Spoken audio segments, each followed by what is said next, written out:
video for our friend Sandy. Papa Dog is eating a doggy strip. He loves those so much. Yes, they taste good. It is a beautiful day today in the garden. Paul mowed the lawn and it all looks really good. It's a nice lawn haircut. Yes. Papa Dog, he doesn't need haircuts. He has very short hair and it looks lovely. And I have short hair by default because my hair is split at the ends and it's like straw. But you know, that's what you get when you get older.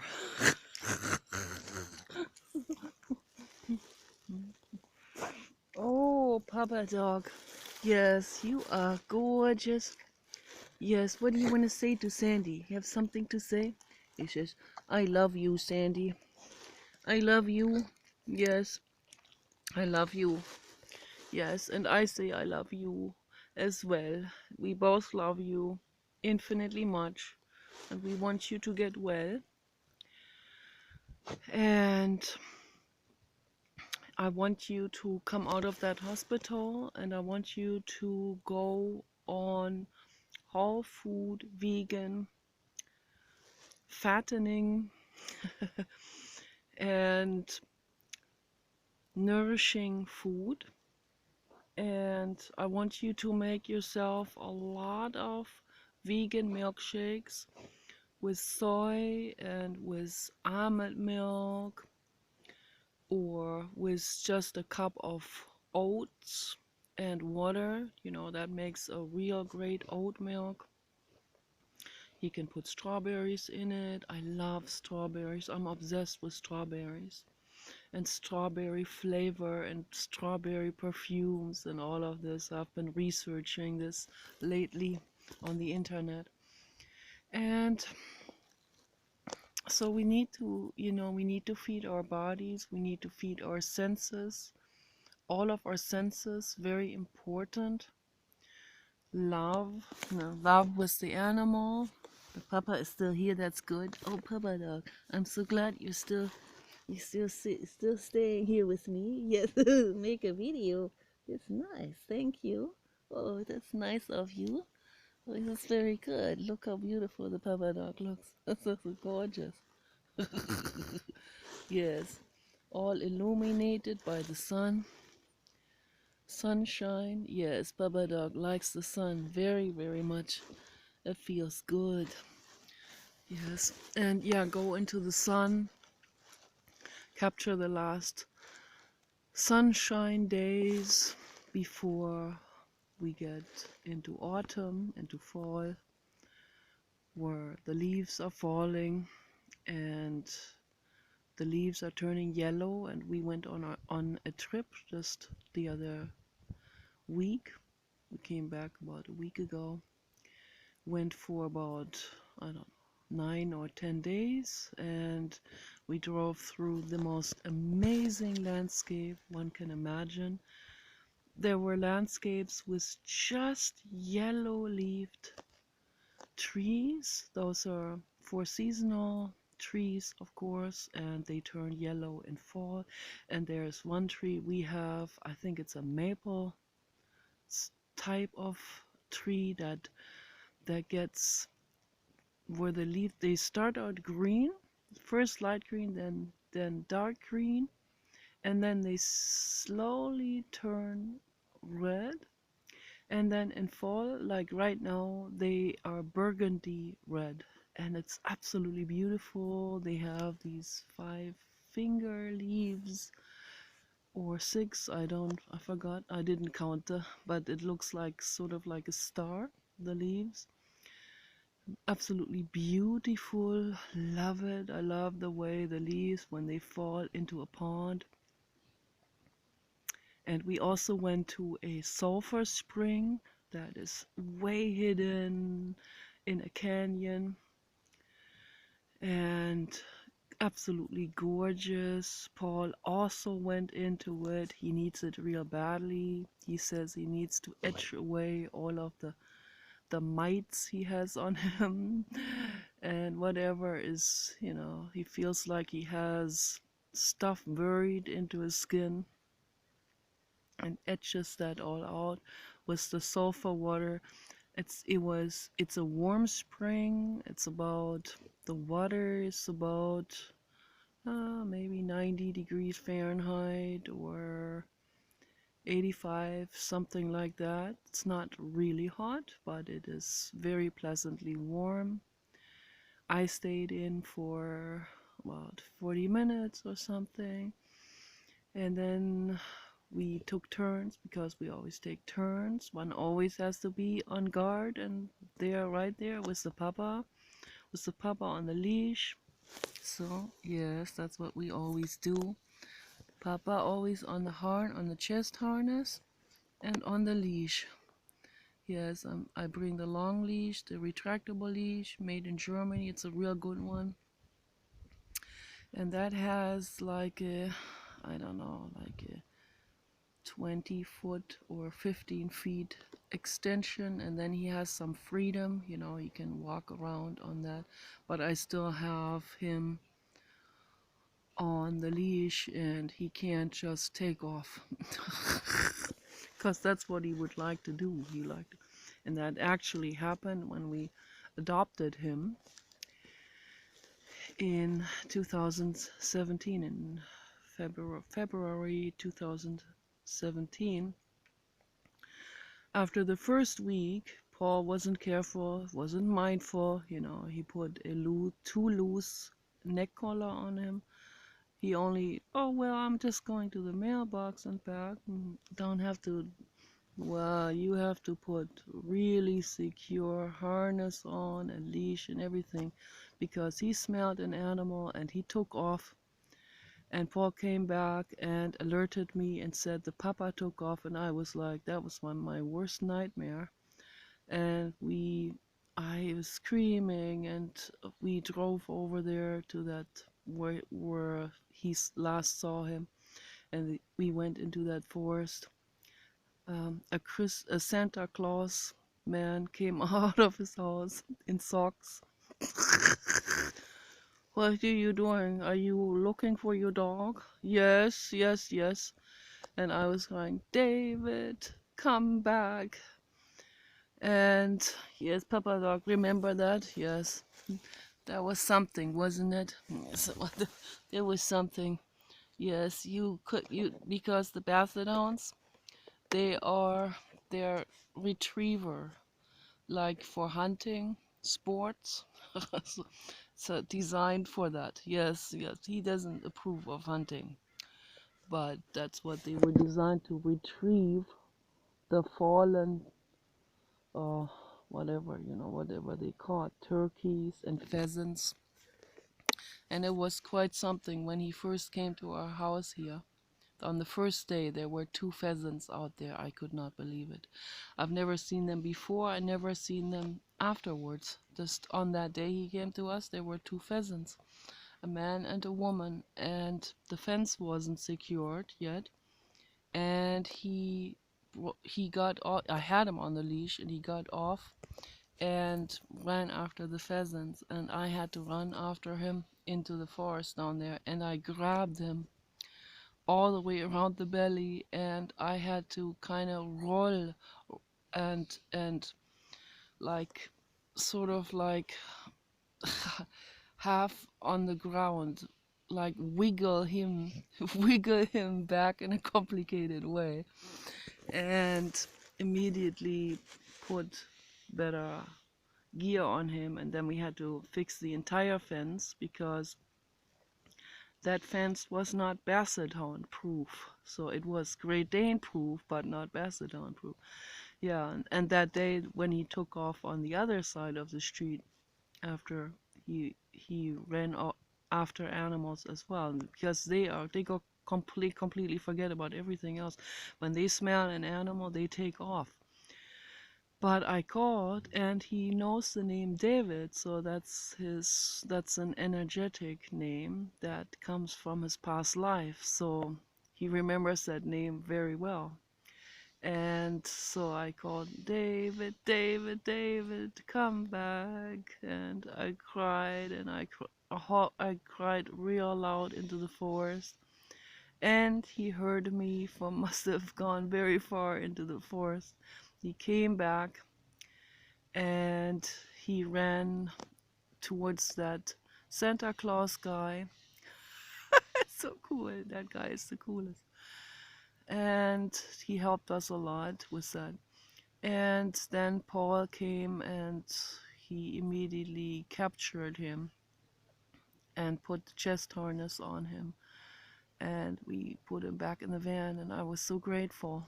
So yeah, those are wake up call, learning experiences. We have to be mindful, we have to be careful at all times with whatever we're doing.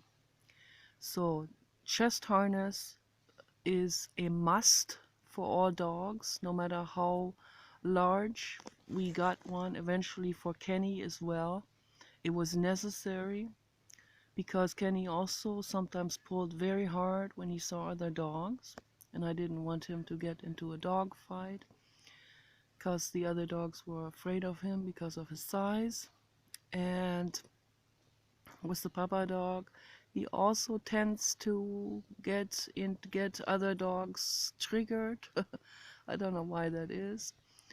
Yeah, and something awful happened on the first day of the trip. Papa got bit. So it was really, really serious. I think I already mentioned that in one of my videos, my recent videos. So people that we had known with their new adopted dog and little dog, I don't know what was going on there between them, but we didn't see it right away. I didn't notice it. Oh yeah, and then the lake. I washed him with the lake water, that sacred lake, and then revealed that he had the wound there. And then I put the clay on. I'm not filming you. Not. I don't have it on. I don't have it directed at you. Okay. No worries. I'm not filming you. Okay. It's not on? No, it's on, but I'm not filming you. You're not filming. No, I'm not filming Not you. on? Yeah, it is on, but I'm not filming you. Don't put that on YouTube. I am already putting this on YouTube because this is a video for my friend Sandy. So this is an over nervous brain that just walked by there, and I'm not gonna turn this video off and delete this beautiful video that I made with the Papa dog together. No way. So I didn't film him, so that's good. Nervous, angry gnome. Yes. Always nervous and angry and always feeling a little bit on the victimized side. But that's not my problem right now. So yeah, anyway, it's nice here, out here. I feel like I have you here with me in the garden. Feels really, really good. I like making videos like this for people. That's very pleasant. It's very nice. I noticed the Google Hangout has been removed now from Google. I don't know why they removed this. So we can't do Google Hangouts anymore. But we can still do Skype. If you ever feel like talking to me on Skype, I'm here always for you. We can talk anytime you want to, whatever time is good for you, even if it's at nighttime for me. If you need to talk, I'm here. And we can talk on Skype. I have that feature. I would have that feature on my Microsoft computer. Definitely Google I don't think, does Skype. This tablet here, I think it does Skype. I'm not sure. Yeah, I think I can get Skype on this tablet, and I can also get it on my Kindle as well. So I haven't used Skype in a long time. I don't have that many people to talk to anyway, so. And I don't have any casual local friends. So I used to have some. They were alcoholics and drunk on religion. Either alcoholics or drunk on religion, one of the two. Sometimes there's both things happening. I'm not making fun of it, it's just what people do to give themselves the illusion of feeling sort of secure, and still keeping the entire neurotic apparatus going. So that's also something I wanted to talk about yesterday. I'm not going to mention names. There's a YouTuber. I saw a YouTuber and his girlfriend broke up with him, and he's like completely out of he feels like he's out of alignment. But what I noticed with him, because before the videos he made before, he wasn't very he didn't seem very approachable. I have it turned away. Oh good, it's turned away, so don't worry. No worry. No worry. It's turned away. I hit the camera is not showing you. Just put it by the window. Thank you, Paul. Appreciate it. Thank you. Okay. Yeah, that YouTuber guy. I saw the previous videos he made, and he made with his girlfriend, and I love both of them, and they're both YouTubers. I'm not gonna mention their names because that's not fair. It would make them feel uncomfortable if I talked about this, if they even ever saw this video. But yeah, they're more known, so rather they have quite a big audience, both of them, rather famous. So, and I talked to the girl. They're very cool and very down to earth. And so, but it looks like they're both alcoholics. Looks like they're also both doing shrooms. They're doing all kinds of self-help, you know, self quick fix to kill emotional pain. And that's something we should not be doing with whatever means, certainly not with toxic stuff that's bad for you. And certainly not with any kind of harmful stuff. And also not with religion, those are not religious. Usually when I meet people, they're either religious and then not on drugs, or they are on drugs and not religious, or just is on the way on the backfire or something, or forgotten. So it's always something they want to numb themselves with. And so that guy, he looks like he's also not even taking any drugs right now. He looks like he's coming down from some kind of drug use or something. And it's also quite risky for people to withdraw from that on their own. They should at least have a friend that is there for them and encourages them at all times and cooks for them and hugs them. It's very important. So, but that guy, that's the first time I saw that guy now in a genuine way. He it's finally genuine. Now in pain, the pain is raw. He's probably coming down from some substance that he had been numbing himself or been lying to himself with. And now he's coming down, and the first time I see this face, a genuine, real person with the real beingness that he is.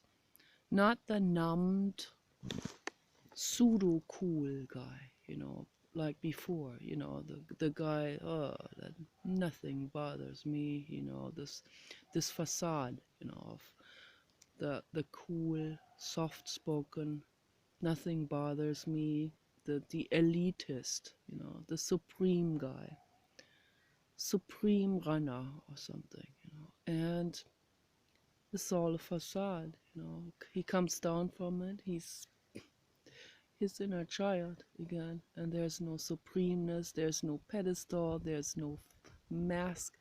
There is no pseudo this or that. It's just him and his raw pain. It's like what that friend of mine, friend not really, I mean friend, I offered her friendship, but she hasn't emailed me. I don't think she does email. So, but a woman who works in a store, and I love her very much. And she told me that she had been a cocaine addict, and she said that the only way a cocaine addict is going to quit, or in absolutely most cases, is once they hit rock bottom. Once they hit rock bottom, they see like, okay, now I have two options. It's death or like extreme pain and suffering, or I'm turning this whole thing around and I'm gonna deal with that raw pain, whatever, the accumulated raw pain of emotions, the physical withdrawal pain, and all of this. Can the whole body function can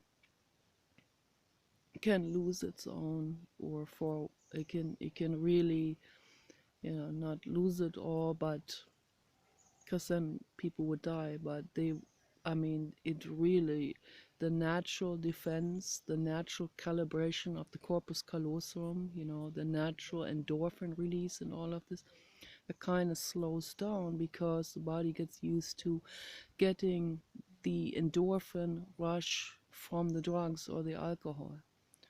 So then once they come down from that substance, then the corpus callosum still used to being being put out of work and not working very very very immediately and quickly and strongly in the calibration, in the equilibrium creation of when a painful situation occurs. So that's why people also get addicted to cutting, because they actually get addicted to their own corpus callosum's equilibrium creating endorphin release.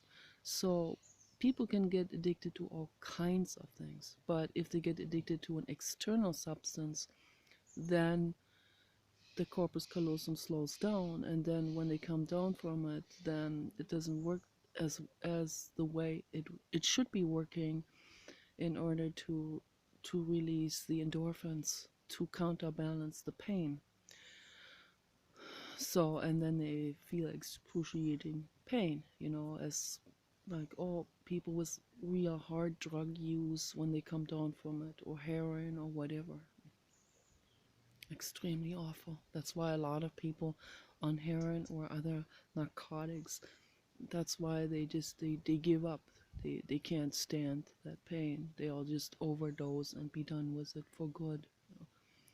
And I've known at least 3 people like this throughout my life, but not really closely, but I've known them.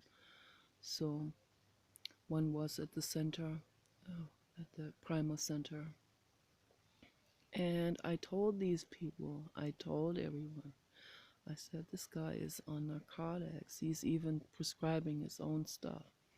And they weren't really paying that close attention to it, or they didn't want to get involved or whatever. But that's the duty of a therapy center, to be looking after people very closely that are, coming there and laying their lives cards on the table. So that's their duty, to look after them. And that's why we need therapy centers that will do that, and that will be like really there for everyone. Like, but more than 100%, that will be going out of their ways to help people, to help everyone, with whatever problem that is. Whether it's eating disorders, or drug use, or just religion, and psychosis and delusions, and denial and all of these kind of mechanisms so that people are doing just to escape from the truth, from reality. Religion is not truth. As much as people want to believe this, as much as they want to put all of their responsibility onto a guru or a minister. No, the responsibility is on each single person. We can't be blaming someone else or the government, or be always relying on someone else. No, each single person is fully in charge and responsible for their lives. So, and all of this information and the nurturing and the holistic treatment, all of this, we need this in like a complete comprehensive approach that covers everything all the way around the circle.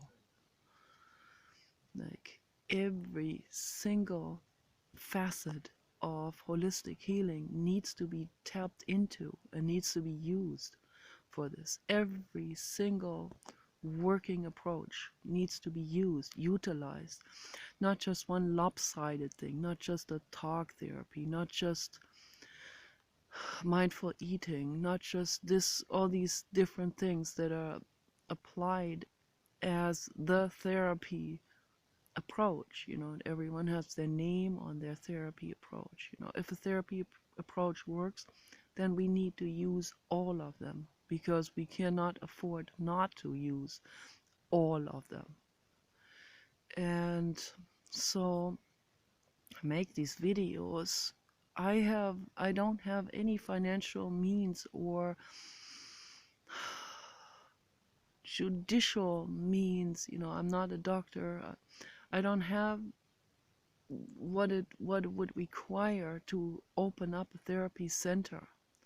Maybe I could do it through a different route, like through, that's why Scientology people in the beginning, that's why they declared it a religious church, to get out of that liability, or that, they didn't have, probably in the beginning, they didn't have the license as a counselor, as a therapist, the therapy license, counseling license, or the psychology diploma, or psychiatry, the PhD or the doctorate degrees.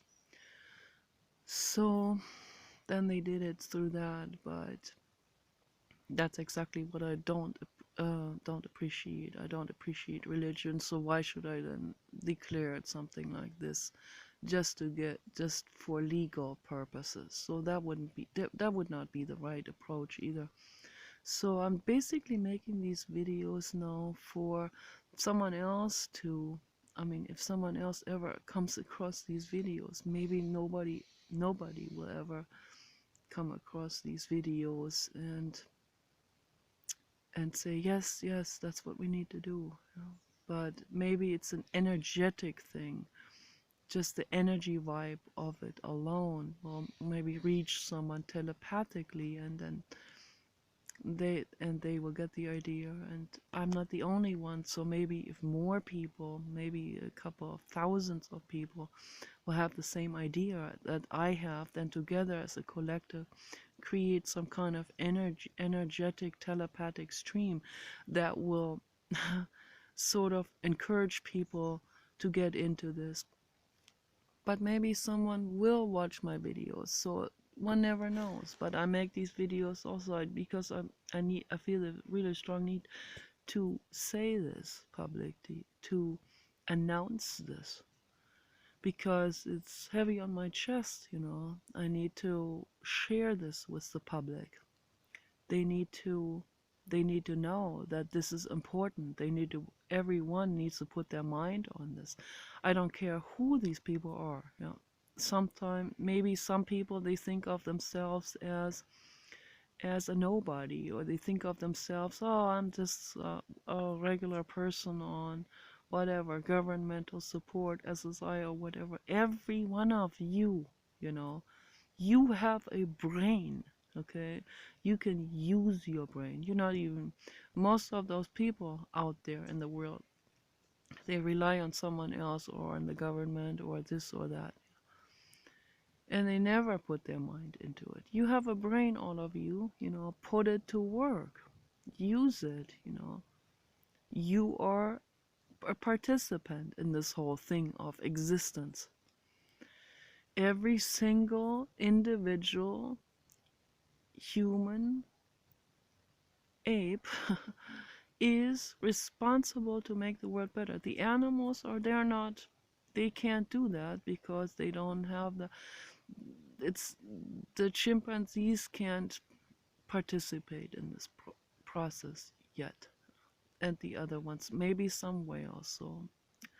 So but they have they have different bodies and different ways of expressing themselves. Of course, the elephants are very intelligent.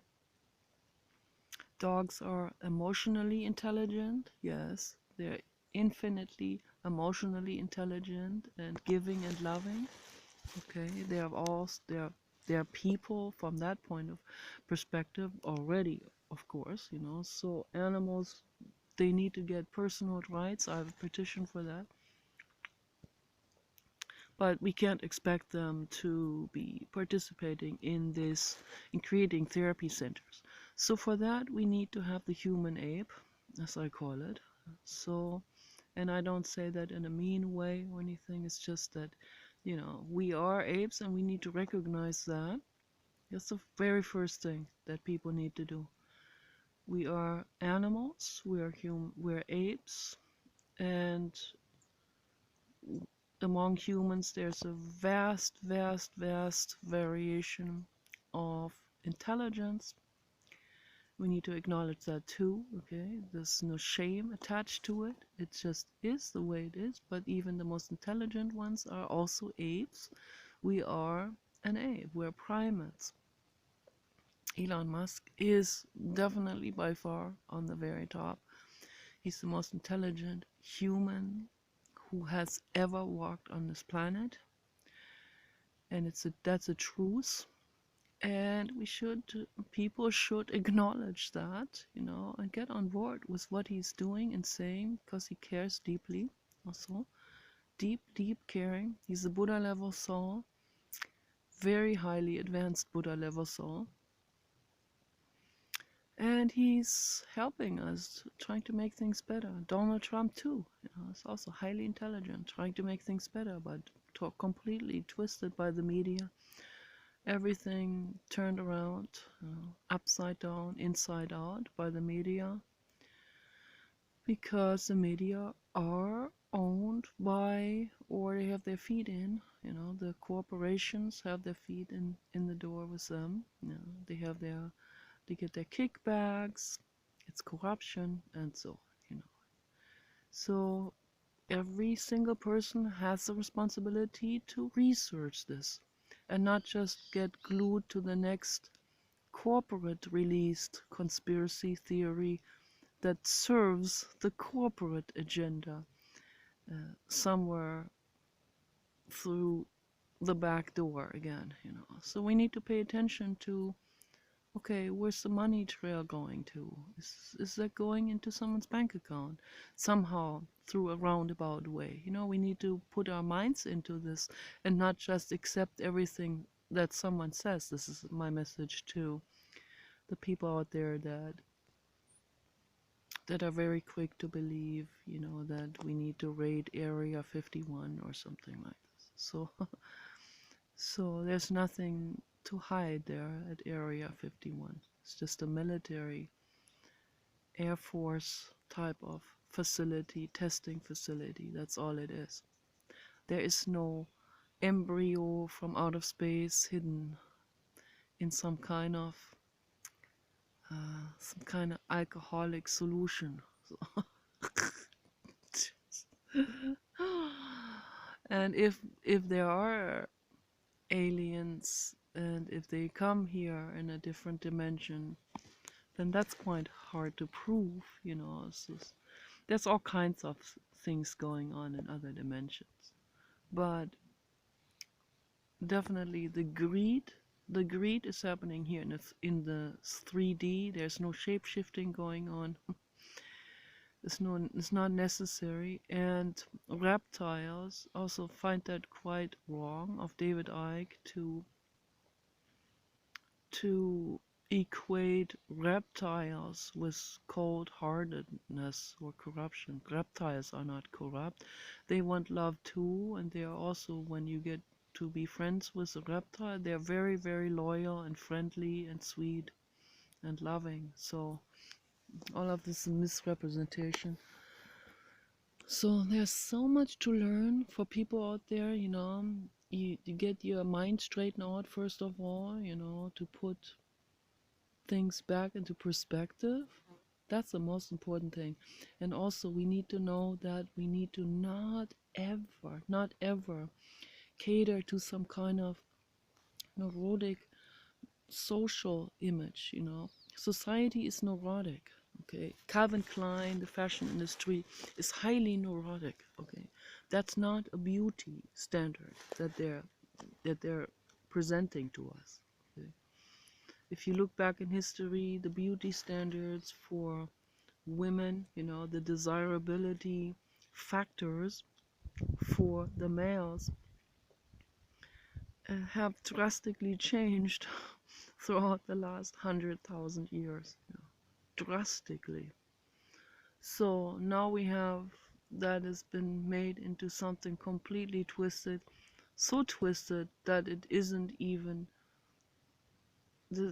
isn't even any more connected in any way to any kind of mating desirability. So that what is presented to us as beautiful is not even has nothing to do anymore with the mating desirability. This has become status only. You know, in the 50s, women were still desired that were chubby, the pin-up girls and all of this. You know, so and of course they were desired. You know, the the status stuff came in as well, and that was attached to it, became attached to this as well. And over the years, the status thing became more and more and more attached to it. So and now it has actually shoved away. It has taken over completely the status thing, the status symbol, the etiquette of, you know, this the social standing, and all of this has completely replaced the actual mating characteristics, desirability. So that has been the desirability factors. They have gone underground. You know, it's the people that are not even, for whatever reason, not even looking at social standards, whether they are rebels or what. Most of them are not rebels. Most of them are just feeling low of themselves, and they just go straight to the actual physical desirability standards of looks, but they don't talk about it because this they feel like this, then they're gonna be looked down on.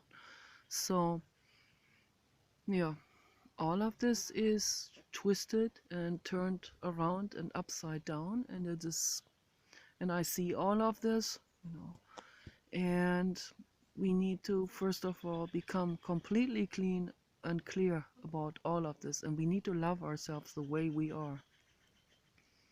You are beautiful, Sandy. You are a beautiful, beautiful being inside and out. And I want you to eat. I want you to value your body the way it naturally is, and put on healthy weight and love yourself. And I want you to take a lipstick and I want you to paint hearts and I love you on your arms and legs and belly and breasts and face too on the cheeks. Okay, so hearts on both cheeks. And I love you. Paint that over your solar plexus, on your belly, your legs and arms. And I do that too. I take perfume oil roller bottles and I put hearts on it. Those are kind of like just a perfume heart, you know. I can see it, the oil in oil form as a heart, but it fades away because it doesn't have a pigment in it. But and I had made myself some natural lipstick, and I put some of that on my cleavage before, and I had I had I'd made photos of that several years ago when I was a little bit more flirtatiously daring. I don't want to do that anymore, so I feel a little embarrassed about this. But these people were like, "What did you do there? You smeared something on there?" Because it was like a mixture between red clay and spirulina powder clay, something, like a cream with green spirulina. So I had a mix of that, and that looked weird. So some kind of clay mix of different colors and ended up to look like a brownish mud color or something. So, but I wanted to tell people that was on a specific page where there were a lot of women that were not respecting themselves very much, and I wanted to show them, first of all, nothing wrong with you showing your skin. You need to value your skin. You can show your skin. You have the right to show your skin. You need to free yourself from all of these stigmatizations. Just don't cater to any kind of man. Don't show nudes to them if you don't want to. And you need to paint hearts on yourselves, because that's very important that you do this. That's very important that we paint hearts on our skin. And you also, this is very important, don't take that lightly, what I'm saying. This is energetic exercises of love, of self-love. And there's a woman, her name is Lindsay. Check out her channel on YouTube. Very, very soothing videos, very healing videos that she makes. She has gone through this transformation herself, from not knowing about this to practicing self-loving, all of these self-loving rituals. Teal Swan has been through this. Teal Swan said to put all of these affirmations on a paper, put this under a water jug that has a spigot that you drink from. That's what I do. I have these light blue transparent water jugs. They're like 3-gallon jugs with a spigot. I have one in my bathroom all the time. I put this on top of a white sheet on which I wrote with marker pens. I wrote infinite love from the blue god, infinite healing for Dave, Paul, and Nicola, and abundance and happiness and health and all of these things. Write this down. Everything that you want for yourself, that you wish for, including material things.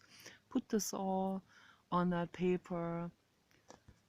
Put hearts on it and the infinity sign. Put this under the water jug, and the water will pick up on that energy, and you will drink the water filled with that energy. It energized water. It's really, really powerful, all of this. Been through now many, many years of studying this. I've been through to the Messengers of Light session. That was quite a transformative experience in LA. It was amazing. They energized the water so massively with their healing energy, that the water that I brought home with me cured our dogs that were all the dogs in the LA area at that time had many dogs. Was real widespread. Even dog down the street there from us had the same thing. They had Creutzfeldt-Jakob mad cow disease, the prion protein caused by the dog food. Almost all the dog food was contaminated with that. And The veterinarians didn't want to talk about it. Everyone was, I don't know was going on. They were probably threatened that if they address that subject, that they would be kicked out of their office, or I don't know what was going on, but real severe corruption where the dog food companies, they didn't ever want this to be discussed. They, it was covered on the news only for a minute and then was gone and forgotten about. So, yeah, very serious. And we cured the dogs with that healing water. It's amazing what energy and vibrations are doing. Yes, there's the papa dog. Yes.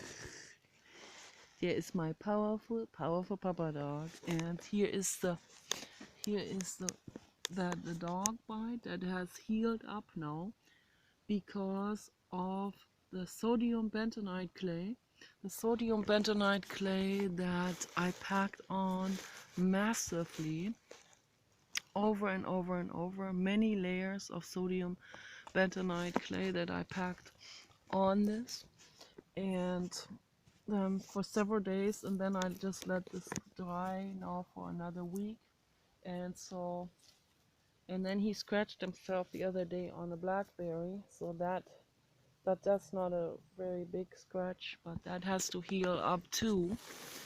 And then, so in a couple of days, Paul's gonna shower all of this off, and then we're gonna see, and we'll inspect how those how those areas are going and doing. And I think by then it's all gonna be healed up with new pink skin, and that's wonderful. And the sodium bentonite clay has infinite power.